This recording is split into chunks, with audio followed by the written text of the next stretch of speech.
Labor Talks was John DeRosier, recorded at Chippewa Valley Community Television in Eau Claire, Wisconsin. Hello and welcome to Labor Talks. My name is still John DeRosier, and today's special guest is Nick Smiar, Professor or Dr. Nick Smiar, who is retired from University of Wisconsin-Eau Claire, but he remains busy teaching a course or two at UW-Eau Claire. Nick is also an Eau Claire County Supervisor. And Nick, welcome very much to Labor Talks. It's a pleasure to have you here. Thank you. Pleasure to be here. Okay. Now,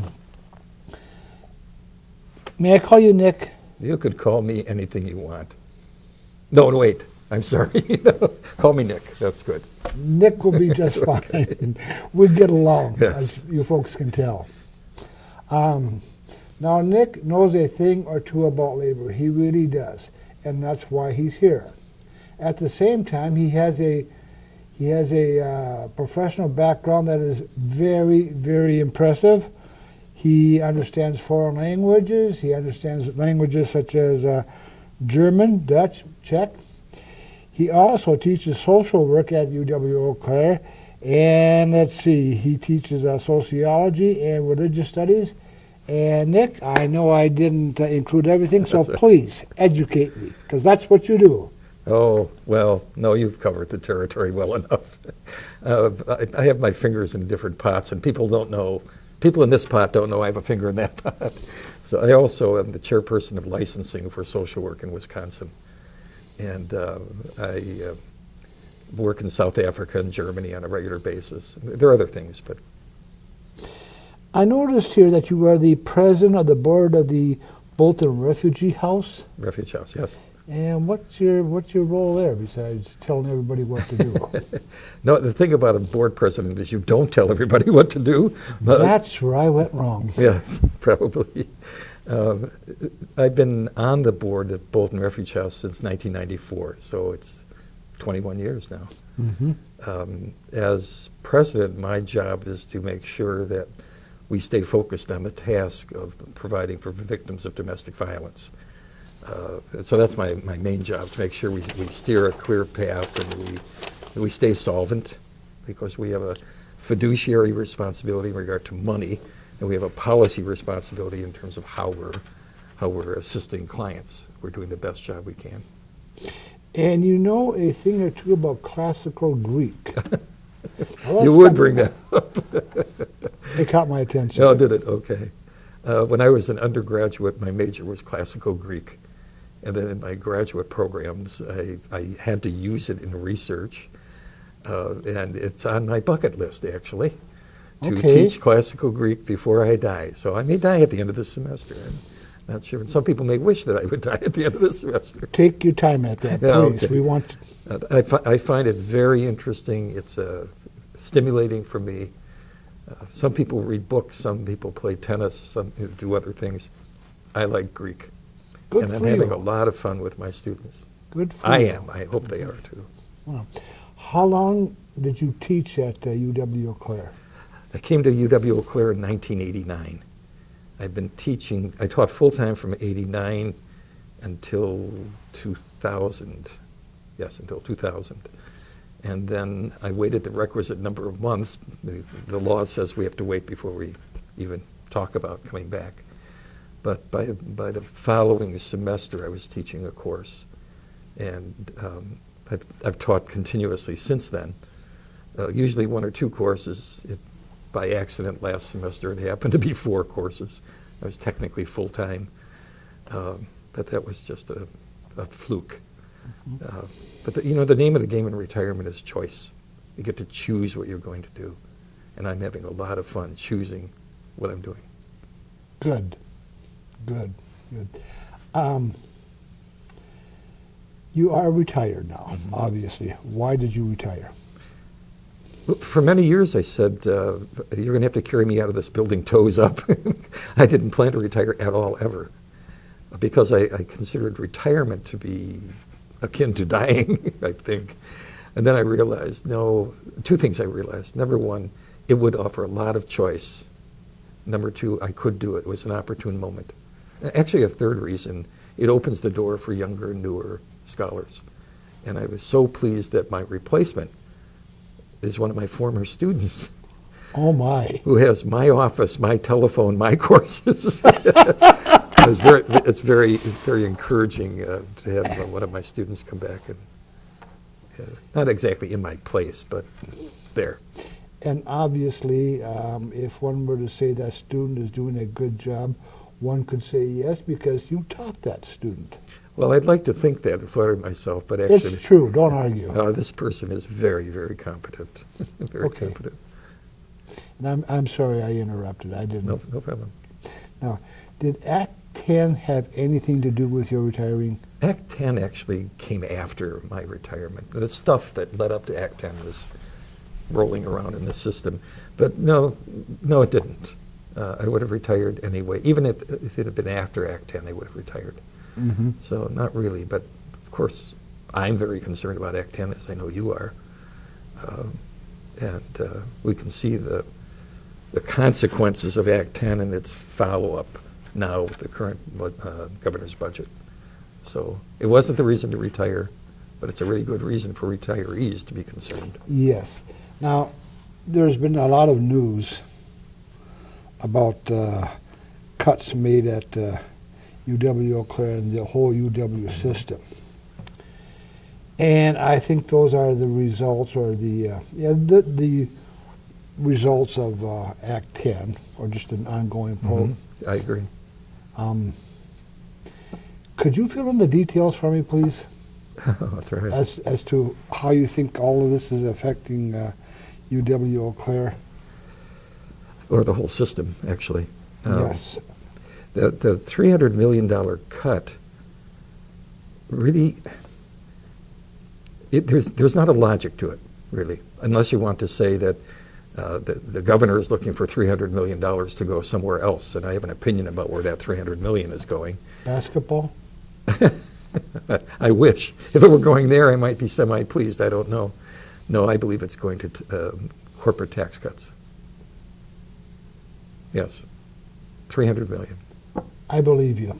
Well, we consider the fact that in the last go-around, the last budget go-around, the corporate tax revenues were down 10%. In dollars, that's almost exactly equal to what was cut from the budget. So my assumption is, if you cut from the budget and it shows up somewhere else, that's where it went. In my opinion, that's where it went. In my opinion, that's where it's going now. So the result is this. The students will be sitting in oversized classrooms. Some of the courses that they need will be cut or Yes. postponed. It will take them longer to graduate. Yes, it could happen. Right? Just so that people like the Koch brothers can make more money and wield more influence over our lives. Yes. Here's one of the things. I was just talking with my class about this morning. One of the aspects of the budget, I don't think many people are aware that the top 10 manufacturing companies in this state pay 0% income tax, state income tax. Plus, they may receive a refundable tax credit, a tax refund check. Yep. Now, you have to ask, so who's paying for that? Who's paying for that is you and me. We're subsidizing the corporate profit of the large corporations. In the meanwhile, I want to be very clear. I'm not talking about the small businesses. They are paying their fair share. They're working hard. They're pressed. I understand that.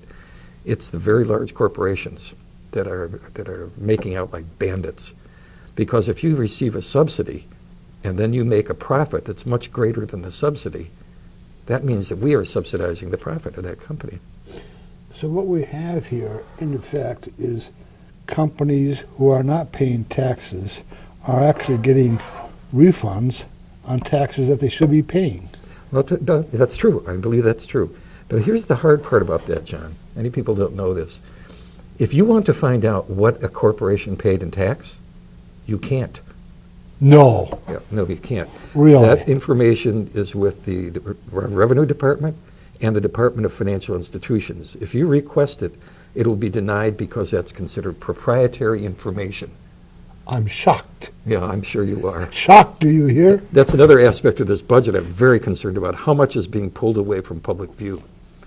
That's one example. Because if you ever wanted to do research on it, you're not going to be able to. You won't get the data that you need. So people on the other side of the argument can say, well, you don't know what you're talking about. I assert I know what I'm talking about, and I challenge them to prove that I'm wrong, to see if they can come up with the numbers that would disprove it. And folks, he's only a sociology professor. Social work, John, social work. Big difference. I apologize. I apologize. We work. That's why we call it social work. This is where I stop. I'll let that one go. Well, I can't be right all the time. No, most of the time you are. Well, now, I remember when you initially ran, and it was a hard-fought victory.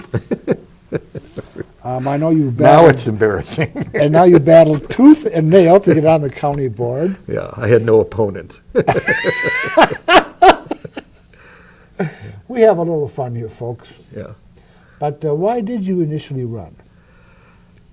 It had to do with the retirement, too. When I retired, I knew very well the people who retire and say, I'm doing nothing after I retire, they're dead in 3 months, I believe. When you say, I'm going to sit around and do nothing, True. I think you just waste away. I have years of experience, knowledge, expertise, whatever you want to call it, and I should throw that out the window. So after I retired, I thought, I'm going to use this for some useful purpose, and I thought I might have something to offer in public service. Mm-hmm. And I hope I have. I think I told you that one of the two reasons why I sit on boards is that I'm a fly on the wall. I'm the one who's going to have his hand up asking questions. Yep, want and answers. you do. I do, yeah. Yes. Nick and I served on the county board together, and it really was a pleasure and an honor to serve with Nick. It really, really was. Now, initially, we disagreed on the courthouse expansion, the jail. And as everybody knows, that was quite the issue. However, give Nick a lot of credit. I'll take some credit as well. But obviously, we get along quite well. What happened in the past stays in the past, and that's it, right? Well, I think you have to be a pragmatic politician, meaning, and as I've said to people about the jail in particular and the courthouse expansion, it's bricks and mortar. It's bricks on the ground. Mm-hmm. And arguing about it doesn't make it go away, doesn't change it. It's a fact. And you and I disagreed rather vocally at some points. Yes, we did. But, in politics can't be personal if it's going to be effective. We should be for the public good. Whatever is for the public, whatever does good for the most people most of the time should be what we support. And when a decision is made, you step back and say, okay, the whole board made that decision. It's the whole board. I'm part of that board. That decision was made. Thank you. Thank you very much. Now, as I pointed out, Nick does serve on the Eau Claire County Board. And here are some of the committees that he serves on. Finance and Budget, Human Services, Western Dairyland, the Economic Opportunity Council, and the Woodland Enhanced Health Services Commission. Now, serving on these committees gives you a unique opportunity to look at each field. So I'll just ask you, how has Walker's budget or policies affected any of those fields? If you could We'd have to have a much longer program than this, John. Well, I'm trying. Okay. Well, okay. Let's start with finance and budget. Okay. One of the things I've asked our acting county administrator to do, and others, is to look at the governor's budget proposal, which is 2,000 pages long in detail. Yes. And to determine what is happening to the current unfunded mandates to the county, the ones that are already there, plus any new unfunded mandates, because I suspect that there's an awful lot of unfunded mandate hidden in that budget in the detail. And we really have to know this now. So the budget makes me, on that committee, I'm very concerned about the impact on the counties and on the quality of life of the people in this city and county. On the Western Dairyland Economic Employment Council, Equal Opportunity Council, excuse me. That's a community action agency. It's going to be rather severely affected because it's social programs, much of which has federal funding, but that federal funding comes through the state. It's funneled through the state. And already we're seeing cuts coming through, things we're concerned about. There's one thing common to that committee and to my work at Bolton Refuge House, and that's the money that comes for the homeless. It's being cut, it's being cut, it's being cut, and now it's being focused on the chronically homeless, the long-term, very expensive homeless folks, which is fine. That's a great idea. But if it takes all the money away from all the other housing for the homeless, that's problematic. So from that committee, that would be my concern. One committee you didn't mention, I'm surprised. I am the vice president of the Human Services Board of the county board. Of course. And we are very concerned about the impact of the budget. In fact, we have promoted some of the current resolutions that have come before the county board. Most recently, opposing the governor's proposal to effectively end ADRC and IRIS programs in favor of private insurance company. What was the other one? Woodland Enhanced Health Services Commission. That has to do with long-term health care. And we're seeing the usual kinds of cuts there, and I'm concerned about that, but I'm much more concerned in the other areas that I mentioned right now. Can you give us a brief description of how all this affects the Eau Claire County budget? Oh, gee. Reduces it, correct? No. Okay. Well, yes and no. There will be some reductions to revenue that come because of this budget proposal. We've been held to a flat budget for years now, quite a while. I agree. From before your time, actually. And the effect of that is, when I try to explain it to people, we say, well, it's just government wasting more money. I said, well, let's talk about your own budget. So in this past year, did the cost of your heating, your light, your water, sewage, did that go up? Oh, yeah, that went up. Well, what's to make you think that's not going up for government? And during this past year, did your cost of living go up? Oh, yeah. Well, why is it that you think that government costs wouldn't go up? And then there's no answer to that. It's because you can't keep to it. If I said to you, you cannot spend one penny more in your life than you spent 10 years ago, you'd be in very bad shape. True. That's my argument. He's right, folks. He's absolutely right. Nobody wants to pay more in taxes. I don't want to. You don't want to. But I'll tell you, if I thought that it was producing good, then I don't have an objection. So. It's been said that Governor Walker's strategy has been to divide and conquer amongst folks like the people. Yes. I have a hunch you agree with that. Oh, yes. I have a reputation for writing letters to the editor, as you probably know. In my last letter, I made a comment about that and said, this is the governor's policy. He's put out this budget, and it has an enormous number of cuts and sweeping policy changes. And all the little groups that are part of that are all fighting for their piece of the pie, almost individually. When what they really should do is come together, look at the legislature and say, this budget is unacceptable. You come up with a budget that's for Wisconsin, not for Walker. Sorry, I went off on my little sermon there. That's all right. That's all right. It's kind of what we wanted to hear anyway. It's just sad. I've been lobbying in Madison twice in the last 2 weeks. And the interesting thing to me is the Republican legislators are saying to us, this is a troublesome budget. We're going to have to remove a bunch of stuff from this. They've never said that before. And I'll tell a tale out of school about Dana Wachs. We said his Republican colleagues are coming up to him in the hallway and saying, what are we going to do about this budget? Imagine that. And I hope he's saying, what do you mean we?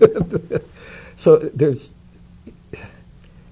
the budget is clearly a political maneuver, political piece.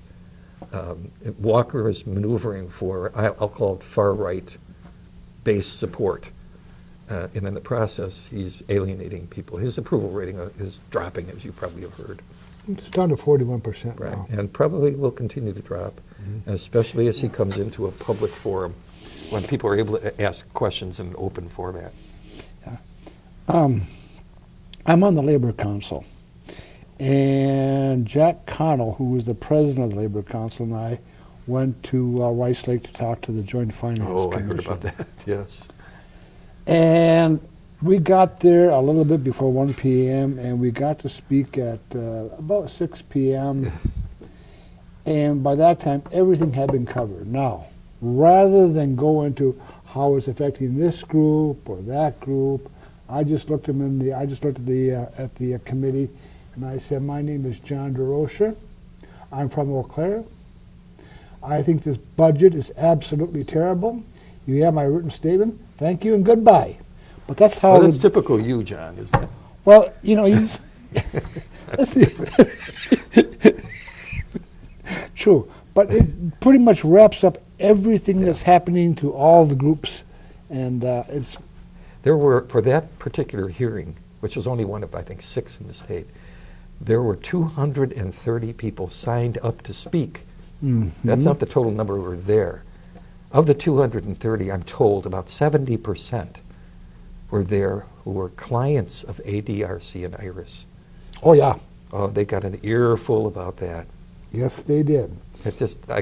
It's beyond my comprehension why someone would propose to do something that would make it less possible for people to remain in their homes, more difficult to have support and direction and information that would assist them. Why would you take that away to give it to a private insurance company? Why?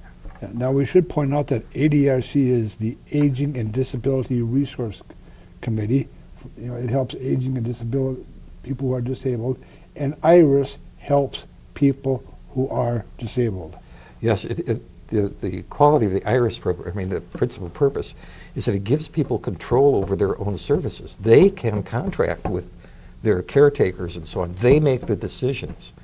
And actually, ADRC and IRIS save a huge amount of money because the principal purpose is to keep people in their homes and not in institutional care, which is enormously expensive, as you know. It makes no logical sense. It makes political sense.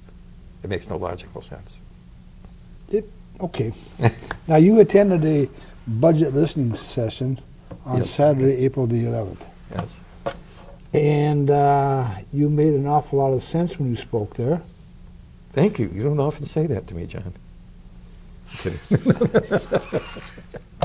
He knows how to put me back on my heels. He really, really does. Anyway, sorry. No, that's okay. That's all right. You left the opening. I took it.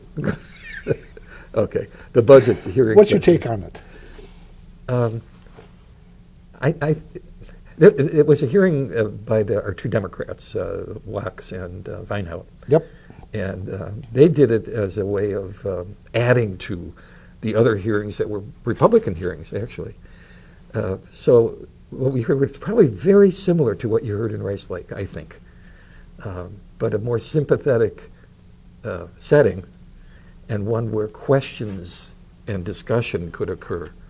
Whereas in Rice Lake, I'm assuming you presented your comment and that was about it. There wasn't really a discussion. That's correct. So it was the discussion of it that was so interesting. And if that was videoed, I don't remember if it was, but if it was, I encourage people to watch it because you're going to learn a lot. Kathleen, if I may, Kathleen Vinehout has a binder that has the governor's proposed budget. It's only 600 pages. Yeah, she has the summary. That's the summary of the budget. It's this thick. And she has tabbed it with Post-it notes. And a red Post-it note means, no, unacceptable. A yellow Post-it note means I have some questions. And a blue Post-it note means, okay, let's talk more about this. She ran out of her red Post-it notes. There's so many problems with that budget. She has come up with an alternate budget which would produce $1 billion surplus. Mm-hmm. $1 billion surplus. Mm-hmm. No pain. None of these cuts that we're talking about to to these agencies we mentioned. We haven't mentioned DNR, the county conservation folks. I mean, there's a whole range of things that are being cut. None of that. Why wouldn't you do that budget? That's a rhetorical question. I know why you would do that budget. I would. Yeah, I would too. I would. Let's see. We have about 2 minutes left, okay? Time flies when you're having fun, my friend. And I'm having fun. Good. You're going to come back, aren't you? I'd love to. Okay. He's going to be back, folks. That takes care of that. And the budget listening session I just got from a very, very good source right behind that camera was taped by community television. Definitely was. I believe that's why Paul Holman was there. Right, I'm sorry. Paul was there. Yeah. Oh, sure. Paul's kind of quiet, you know. Yes, he is. Okay. Unlike you or me. So, in effect, this is our program for today. My thanks to Nick. Thank you, John. No, thank you, sir. And to our viewing audience.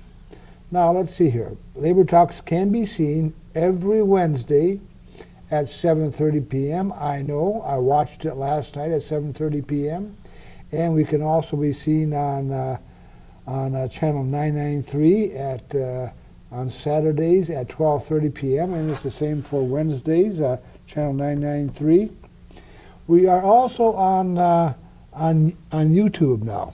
Oh, So all you have to do really is Google YouTube and Labor Talks, and there we are. Okay. And we're going to be on YouTube. I promise to tell my students, so I'll give them that information. Tell them to pay attention to the professor, ignore that DeRocher fella, and they'll do just fine. Finally, this.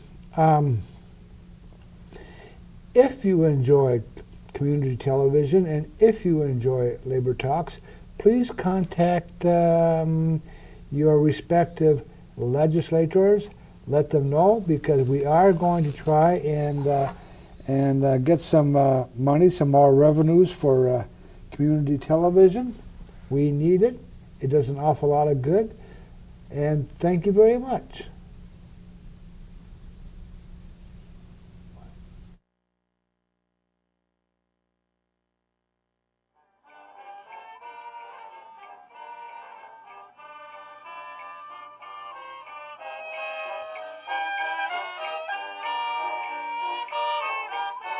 Chippewa Valley Community Television is made possible by continuing community support. If you would like to volunteer or make a donation, you can contact us by calling 715-839-5067 or on the web